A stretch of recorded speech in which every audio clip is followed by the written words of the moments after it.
তাইলে একটু আগে কইছি খালি হাতে কেউ ফিরে না, দুই হাত তুলে চাও কার কাছে? না, আল্লাহর কাছে। কি লেগা? মাইজ ভান্ডারির কাছে চাইতো কইছে আল্লাহ।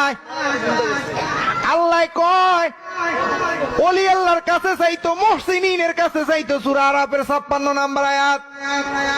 আল্লাহ কয় ওলি আল্লাহর। সে আমারে কত সুন্দর করে চা নাস্তা খাওয়ার কথা কই, আমার হ্যান্ড কাপ পরে নিয়ে। তাইলে একটু আগে কইছি খালি হাতে কেউ ফিরে না, দুই হাত তুলে চাও কার কাছে? না, আল্লাহর কাছে। কি লেগা? মাইজ ভান্ডারির কাছে চাইতো কইছে আল্লাহ। আল্লাহ কয় ওলি আল্লাহর কাছে চাইতো, মুহসিনের কাছে চাইতো। সূরা আরাফের 56 নম্বর আয়াত। আল্লাহ কয় ওলি আল্লাহর। সে আমারে কত সুন্দর করে চা নাস্তা খাওয়ার কথা কই, আমার হ্যান্ড কাপ পরে নিয়ে।